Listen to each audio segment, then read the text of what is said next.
रसूल अल्लाह सल्लल्लाहु अलैहि वालिहि वसल्लम ने एक बार इन 3 बातों पर बाकायदा कसम क्यों खाई थी? उन्हें कसम खाने की जरूरत क्यों पेश आई? वो कौन सी ऐसी 3 सच्ची बातें हैं जो हमारी जिंदगी बदल सकती हैं? आप सल्लल्लाहु अलैहि वालिहि वसल्लम ने फरमाया, मैं 3 बातों पर कसम खाता हूँ, इन्हें याद रखो। पहली बात, सदका देने से माल में 1 रुपए की भी कमी नहीं आती। बज़ाहिर लगता है पैसे गए, लेकिन गैब का निजाम उसे दुगना करता है। क्या आपके साथ कभी ऐसा मोजज़ा हुआ है? कमेंट्स में बताएं। दूसरी बात, जिस पर जुल्म हो और वो बदला लेने के बजाय सब्र कर, अल्लाह दुनिया और आखिरत में उसकी इज्जत बढ़ा देता है। यहाँ मेरा आपसे सवाल है, क्या आज के दौर में खामोश रहना कमजोरी है या सबसे बड़ी ताकत? आपका क्या ख्याल है? लेकिन अब आती है वो तीसरी बात जो एक खौफनाक वार्निंग है। आप सल्लल्लाहु अलैहि वालिहि वसल्लम ने फरमाया, जो शख्स अपने ऊपर सवाल का यानी मांगने का दरवाजा खोलता है, अल्लाह उसके लिए फक्र और मोहताजी का दरवाजा खोल देता है। यानी जो हाथ फैलाता है वो कभी अमीर नहीं हो सकता। सुभान अल्लाह। सदके से माल, सब्र से इज्जत बढ़ती है और मांगने से गुर्बत आती है। अब आप बताएं, क्या हमारी मुआशरे में जो भीख मांगने का ट्रेंड बन चुका है वो इसी नफ्सियात का नतीजा नहीं है? कमेंट्स में बताएं, और अगर दिल इजाजत दे तो इसे आगे शेयर करें।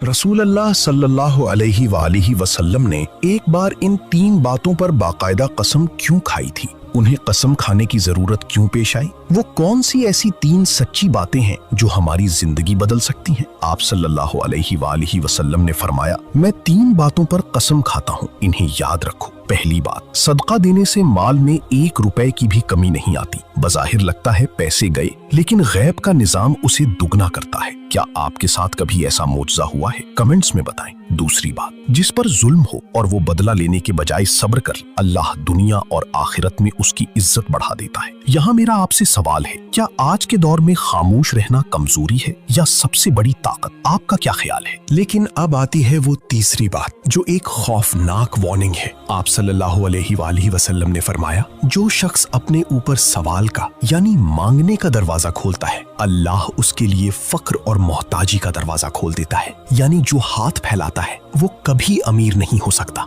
सुभान अल्लाह। सदके से माल, सब्र से इज्जत बढ़ती है और मांगने से गुर्बत आती है। अब आप बताएं, क्या हमारी मुआशरे में जो भीख मांगने का ट्रेंड बन चुका है वो इसी नफ्सियात का नतीजा नहीं है? कमेंट्स में बताएं, और अगर दिल इजाजत दे तो इसे आगे शेयर करें।